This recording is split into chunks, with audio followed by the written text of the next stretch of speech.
hiki kinachoitwa kwa jina la Yesu, kwa jina, unabadilisha lugha, kwa jina la Yesu Kristo, kwa damu ya Yesu, kwa damu ya Yesu, kwa jina la Yesu. Na unasikia pengine vimapepo vingi, ni diri tu, sio huko utafikiri unatapika. Hiyo ndo maana unaona watu wanapuuza. Nasikitika kujulisha kwamba Wakristo na hasa wa Pentekosti ndio viumbe wasiofahamu kabisa maana ya neno katika jina la Yesu Kristo linamaanisha nini, au kwa jina la Yesu Kristo linamaanisha nini, lilitakiwa kutumiwaje. Hawajui kabisa viumbe wanaoitwa Wakristo na hasa wanaoitwa wa Pentekosti. Lakini pia hata kinachoitwa Injili hawajui kabisa. Nitakuja kuelezea ila Injili baadaye kidogo.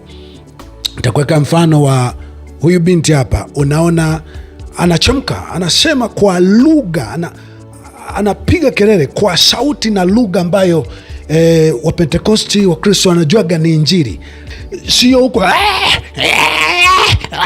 utafikiri unatapika. Hiyo ndo maana unaona watu wanapuuza. Yeye anaweza kufungua, yeye anaweza kuponya, yeye anaweza kuokoa, yeye anaweza kuinua, yeye anaweza kubariki. Ukiwa umeshushwa chini, mwanaume wa wanaume yuko mahali hapa, atakuuisha tena. Biblia inasema yeye ni Mungu wa wote wenye mwili, hakuna gumu asiloliweza. Lakini unaona watu wanampuuza. Unaona watu wanapita, yuko peke yake tu hivyo anapiga kelele. Wanakimbilia kusema watu wana kiburi cha uzima, wana kiburi cha kutosikiza neno la Mungu. Hilo sio neno la Mungu, wala hiyo sio Injili. Anyway, hebu nianze na hili la kwa jina la Yesu nini, alafu baadaye nije nimalizie Injili ni nini.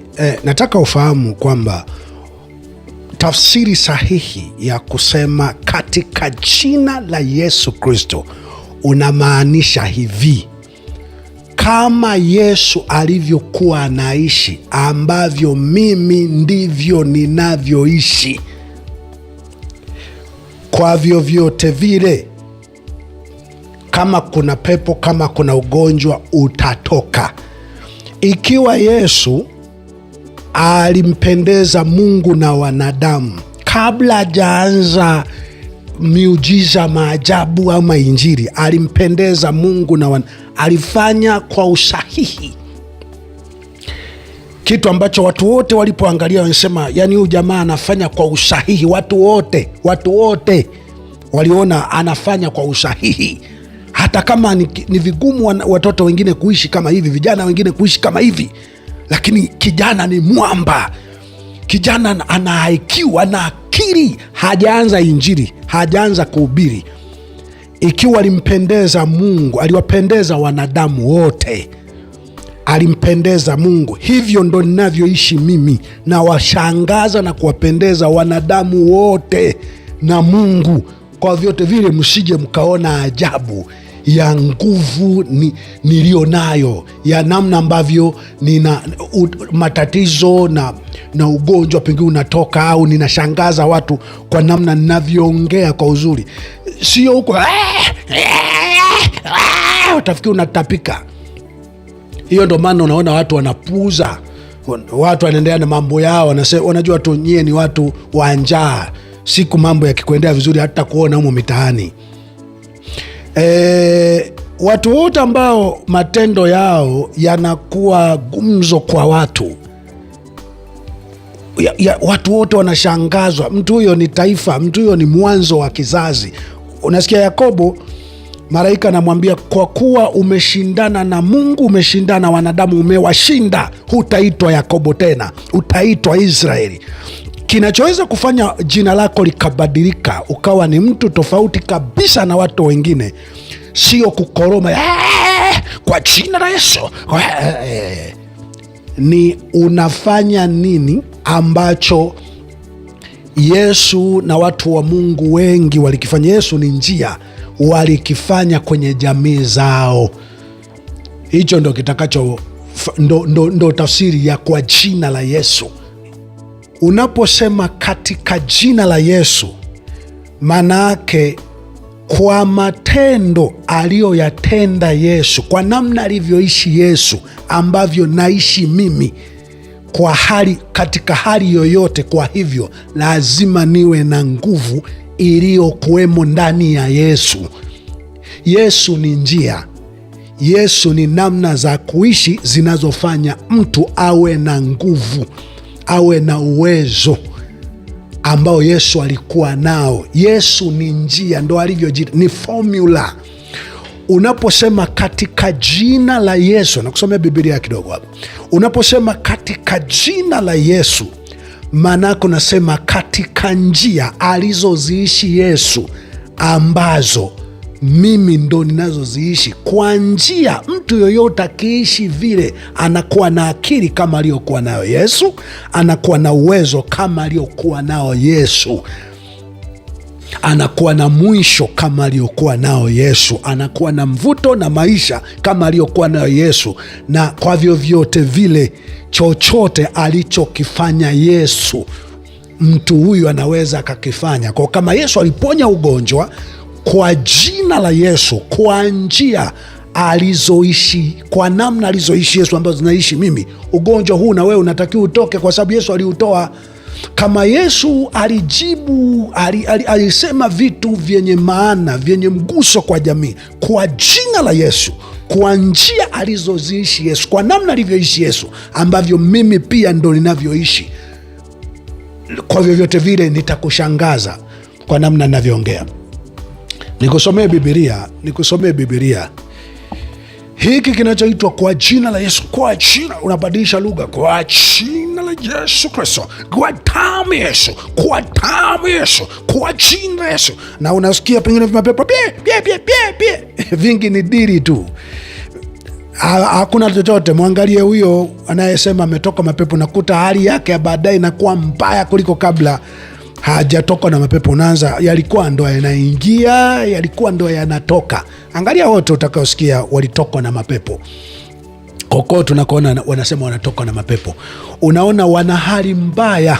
Kama zamani walikuwa wanafanya kazi, sasa hivi ni wavivu. Kama walikuwa wanafanya biashara vizuri, walikuwa na maendeleo, nakuta kwa sasa ni ombaomba, ni wakukopakopa.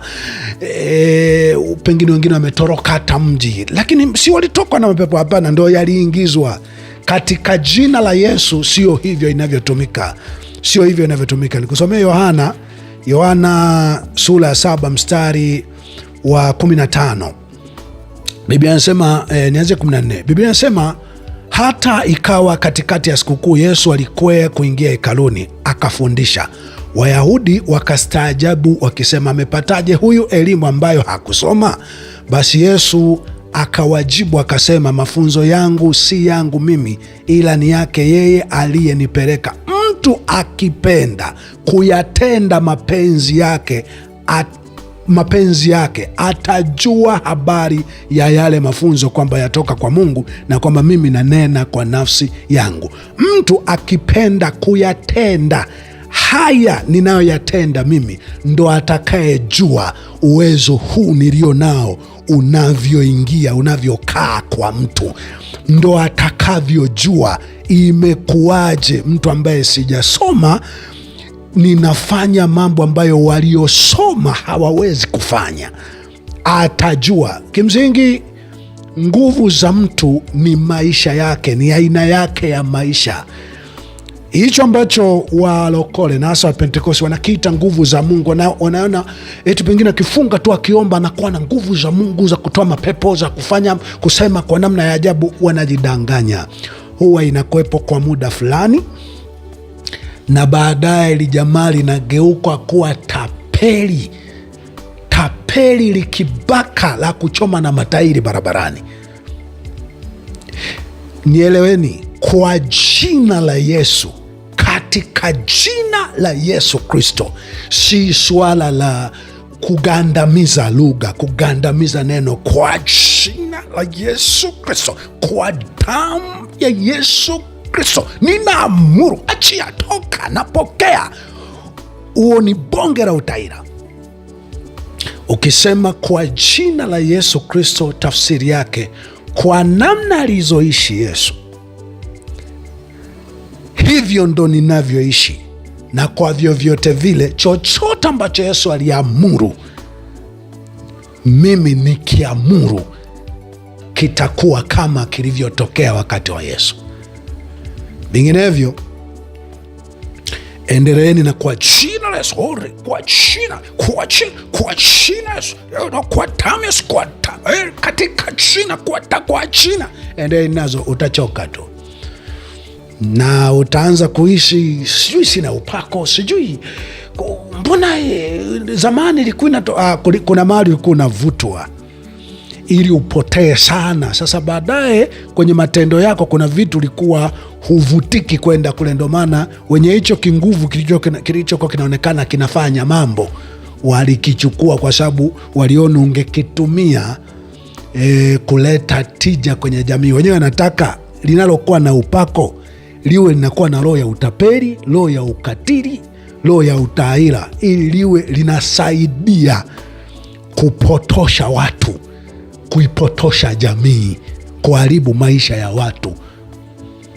Ndo ambalo mara nyingi yanabakigi, unaona ni kama hicho kiupako ni kama kinaendelea siku nyingi, lakini kwa jina la Yesu kija kulitumia kwa namna ya kutaka jamii isiumizane, jamii itendeane vema, mara nyingi kinguvu hicho kinaponya watu mwanzo huwa kinatoweka. Nimalizie kakipengele kinachoitwa Injili, kama vile ambavyo pengine unamwona huyu binti hapa anahubiri, lakini angalia watu wote pembeni kule, unaona hakuna anayejali, anayeona chama, na watu wanaendelea na mambo yao. Kwa nini wanasiasa wakiwa wanahutubia watu wanaenda kuwasikiliza? Hii ni kwa sababu Injili kabisa ilikuwa kuzungumzia maisha ya watu kulingana na matukio yanayoendelea kwenye hiyo jamii. Injili izungumzie hapa kimekosewa nini na nini na nini, mbadala wake ni nini. Injili ni habari njema, habari njema zinazokanusha habari potovu au habari mbaya, zinazoonyesha kwamba kwa hali hii inayoonekana hivi, kilichoharibika hapa ni 1, 2, 3, aliyekosea hapa ni 1, 2, 3, aliyeharibu hapa ni 1, 2, 3, kaharibu hivi na hivi, na mbadala wake ni hivi, anayetakiwa kusikizwa hapa ni huyo.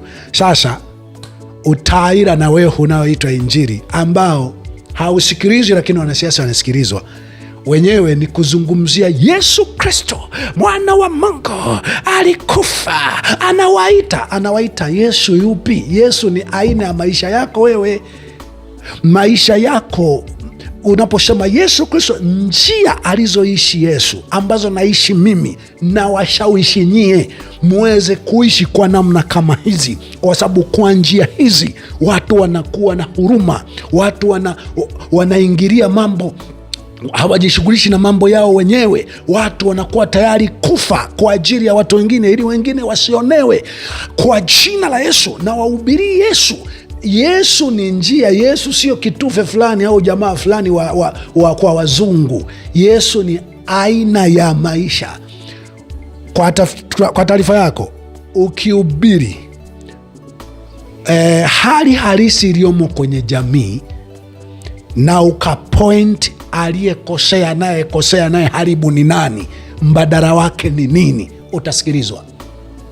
Lakini hiki kingine ambacho mataira mnaitwa Pentekosti, mnaitwa walokole, mnaitwa Wakristo, mnahangaika nacho, hiki kitanoga pale tu utakapokaa na mataira wenzio, mnakoita kanisani au mikutanoni, mkaita na waimbaji wa nyimbo za kula, wa nyimbo za uchawa, mkawaita hapo, pengine wakapenua matako pale. Kinachowafurahisha ni yale matako yale yanayobinuka yale matako, kwa sababu kwa sehemu kubwa kilichowajaa ni zinaa.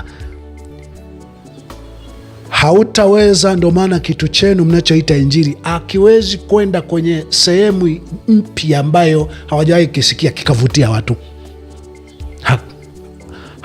Hakivutii. ni hawa wanahama kutoka kwa Mwamposha wanaenda kwa kuhani Musa, wanatoka kwa Jodevi wanaenda kwa ni hawa wanaishi, yule kaja na kipya, yule kaja na kipya, wanahangaishwa mpaka wanajinyonga, mpaka wanatoroka kwa madeni, mpaka wanakufa kwa vihoro, mpaka wanaopotea duniani. Basi walikuwa wacha Mungu, lakini mnachokihubiri sio Injili. Hakuna aliyehubiri Injili ya aina hiyo.